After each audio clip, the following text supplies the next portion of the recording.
అన్నీ వంటగదిలో దొరికే వాటితోటే ఈరోజు హెయిర్ ఆయిల్ చేసి చూపిస్తాను. ఎక్కడ ఆపకుండా చూడండి. ఒక బేషన్లో నీళ్లు తీసుకున్నాను. కరేపాకు 2 గుప్పిళ్ళు తీసుకున్నాను. కరేపాకు మీద మచ్చ కానీ ముడత కానీ మందు కొట్టిన అవశేషాలు ఏమైనా ఉంటే తీసేసేయండి. అటువంటి ఆకు వెయ్యొద్దు. ఆరోగ్యకరమైన కరేపాకు మాత్రమే తీసుకోండి. లేదంటే అంతకు ముందు కంటే ఇంకా ఎక్కువ ఊడిద్ది. ఎందుకంటే మందు కొడతారు కరేపాకు మీద. మీరు 3 సార్లు కరేపాకుని కడగాలి. అప్పుడు మాత్రమే దాని మీద ఉన్నదంతా పోయిద్ది. ఆ తర్వాత ఒక పళ్ళెంలోకి తీసుకొని ఈనెలు మొత్తం వేరు చేసేయాలి. చేసేసి కరేపాకంతా ఒక పళ్ళెంలోకి తీసుకోవాలి. ఆ తర్వాత మిక్సీ జారు చిన్నది ఒకటి తీసుకొని ఆకును మొత్తం అందులో పెట్టేయాలి. మీరు మిక్సీ పట్టినప్పుడు ఆకు పైకి తేలుతూ ఉంటుంది. అంత తొందరగా ఆకు అయితే మెత్తగా అవ్వదు. కొంచెం నీళ్లు వేసుకోండి, పర్వాలేదు. నాకు అది చూపించటం కుదరలేదు. మిక్సీ మెత్తగా పట్టుకున్న తర్వాత ఒక పళ్ళానికి తెల్లటి క్లాత్ ఏదైనా పర్వాలా, మందం ఉండాలి క్లాత్. ఈ పట్టుకున్న కరేపాకు మిశ్రమాన్ని అందులో వేసేసుకొని బాగా పిండాలి. పిండితే అందులో ఉన్న రసం అంతా వచ్చేసి పిప్పి మాత్రమే ఆ క్లాత్లో మిగిలిపోతుంది. మళ్ళీ మళ్ళీ చెప్తున్నాను, కరేపాకు బాగా కడిగి మాత్రమే మీరు హెయిర్ ఆయిల్ తయారు చేసుకోండి. లేదంటే జుట్టు ఊడిపోయిద్ది. మందు చల్లుతారు కాబట్టి. మీరు ఇంకా మందు కొట్టని చెట్టుదైతే ఇంకా బెటరే. బయట నుంచి తెచ్చుకున్నదైతే మాత్రం బాగా కడుక్కొని మీరు వాడుకున్నారంటే ఎటువంటి ఇబ్బంది ఉండదు. ఇలా గట్టిగా పిండుకోవాలి. కొంచెం శక్తి అవసరమే, చేతులు నొప్పులు వస్తాయి. బలహీనులైతే పిండలేరు. ఒక్కొక్కసారి చూడండి ఇలా గట్టిగా పిండాలన్నమాట. చేయి నొప్పి వచ్చిద్ది.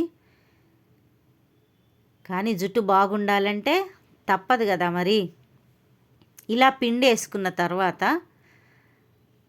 దీంతో ఎంత బాగా మీరు ఇంట్లో హెయిర్ ఆయిల్ చేసుకోవచ్చంటే మీ జుట్టుకు చాలా మంచి బెనిఫిట్స్ ఉంటాయి. అన్ని వంటగదిలోయే మనం నిత్యం వాడుకునే వస్తువులతోటే మంచి హెయిర్ ఆయిల్ మీరే తయారు చేసుకోండి. ఎవరి మీద ఆధారపడకుండా. స్టవ్ వెలిగించి ఈ కరేపాకు రసాన్ని పొయ్యి మీద పెట్టి మెంతులు 1 స్పూను వేసుకుంటున్నాను. బాగా కలుపుకోవాలి.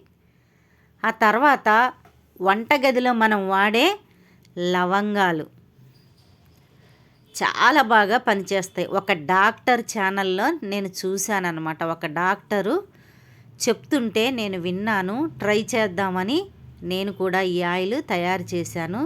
నాకైతే కొద్దిగా రిజల్ట్ అనిపించింది. అంటే ఒక్కసారికే తెలియదు కదా. ఆ తర్వాత కొబ్బరి నూనె నేను తీసుకున్నాను. 1/2 లీటర్ తీసుకున్నాను కొబ్బరి నూనెని. ఈ డబ్బాలోనే మళ్ళీ మనము పోసి పెట్టుకోవచ్చు. మూత తీసేసి చిన్న మంట మీద మాత్రమే కాగపెట్టుకోవాలి.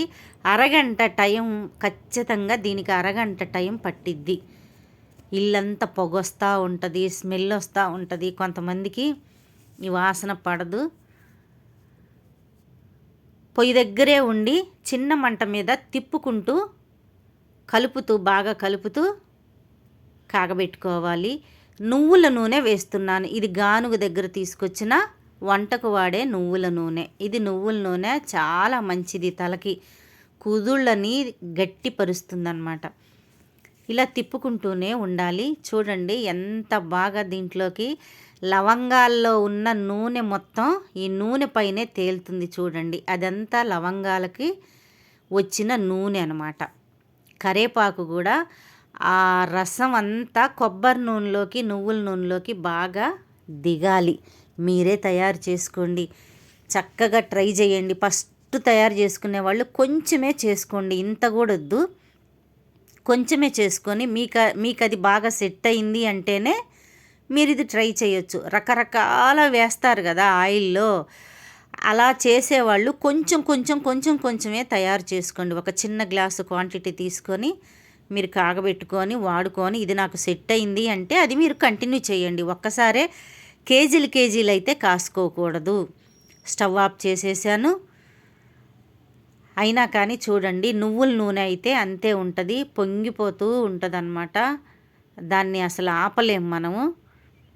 నువ్వుల నూనె పొయ్యి మీద పెట్టినప్పుడు చాలా జాగ్రత్త ఉండాలి, లేదంటే కొద్దిగా కూడా ఆయిల్ అసలు మిగలదు. ఇది బాగా ఆరిన తర్వాత మీరు ఎప్పుడైనా సరే తలస్నానం చేయాలనుకున్నప్పుడు ఒక 2 అవర్స్ ముందు తలస్నానం తలకి బాగా అప్లై చేసేసి, చూడండి నేను స్టవ్ ఆపేసాను,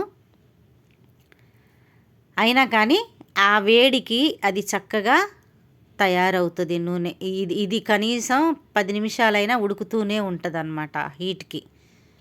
కాబట్టి ఇలా తయారు చేసుకోండి మీరు ఇంట్లోనే చక్కగా. ఎవ్వరికి వాళ్ళే దగ్గర ఉండి నేను చూపించినట్టు. ఇంకా ఇంత నూనె కూడా వద్దు, నేను 1/2 లీటర్ పోసాను. నువ్వుల నూనె కూడా ఒక 1/4 లీటర్ పోసి ఉంటాను. కాబట్టి మీరు తక్కువ తయారు చేసుకొని మీరు తలకి అప్లై చేసి ఒక నెల రాసుకోండి. ఇది మీకు సెట్ అయింది అంటే మీరు ఇది కంటిన్యూ చేయొచ్చు. తెల్ల వెంట్రుకలు తగ్గుతాయి, జుట్టు ఊడటం ఆగిపోతుంది, తలకి మంచిగా బాగా పనిచేస్తుంది, చుండ్రు కూడా తగ్గిద్ది. ఇంకా చూడండి కాగుతూనే ఉందన్నమాట. బాగా ఆరిన తర్వాత మనము వడకట్టుకోవాలి. ఆల్రెడీ మనం క్లాత్లో పట్టాం కదా, బాగా పిండాం కదా క్లాత్లో వేసి. ఆయిల్ చూడండి మంచి కలర్ గ్రీన్ కలర్లోకి వచ్చిద్ది. మెంతులు కూడా బాగా కండిషన్ లాగా పనిచేస్తుంది. కొంతమందికి మెంతులు వేస్తే దురద వస్తుంది, అది చూసుకోండి. పడితేనే సెట్ అవుతుందో లేదో కావాలి అంటే కొంచెమే చేసుకోండి, పడింది అంటే ఎక్కువ చేసుకోండి. ఇది మనము దీనిపైన మూత తీసేసి దీంట్లోనే ఈ ఆయిల్ మనం పోసుకొని మిగిలింది పక్కన పెట్టుకొని వాడుకోవచ్చు. మనము నూనె పోసినంత మనకు రాదు, ఎందుకంటే బాగా అరగంట బాగా మరుగుతుంది కాబట్టి మనకు నూనె తగ్గిద్ది. 2 లీటర్లు ఆయిల్ తీసుకుంటే 1.5 లీటర్ ఆయిల్ మాత్రమే మనకి మిగులుతుందన్నమాట. అంతసేపు దీన్ని కాగబెట్టాలి. మూత పెట్టి గట్టిగా ఒక దెబ్బ కొట్టామంటే సెట్ అయిపోయిద్ది. ఆ తర్వాత ఓపెన్ చేసుకొని మనకి ఎంత కావాలో విడిగా తీసుకొని ఒక చిన్న బౌల్లో తీసుకొని మనము వాడుకోవచ్చు. దీన్ని ఇలా దీంట్లోనే పోసేసి దీని మీద ఒక పేపర్ మీద రాసి అంటించాలి. నేను అంటించాను చూడండి. ఇలా గాజు దాంట్లో కానీ మీ ఇష్టం వచ్చిన దాంట్లో తీసుకొని తలకు పూసుకోండి. ఇలా నేను ఒక వైట్ పేపర్ మీద తెల్ల వెంట్రుకలకు కొబ్బరి నూనె, నువ్వుల నూనె, లవంగాలు, మెంతులు, కరేపాకు అని ఇలా రాసేసి వైట్ స్టిక్కర్ ఒకటి అంటించేసాను. ఎందుకంటే రకరకాల నూనెలు కాచుకుంటాం కదా, ఏది అందుబాటులో ఉంటే అది ఈజీగా మనకు అర్థం అవడం కోసం. అవసరమైనప్పుడు ఇలా తీసుకొని తలస్నానం చేయాలనుకున్నప్పుడు ఒక 2 అవర్స్ ముందు, 2 గంటల ముందు తీసుకొని రాసుకున్న తర్వాత కుంకుడుగాయలతో చేస్తే ఇంకా మంచి రిజల్ట్ ఉంటుంది. నచ్చితే please subscribe my channel, like, share, comment.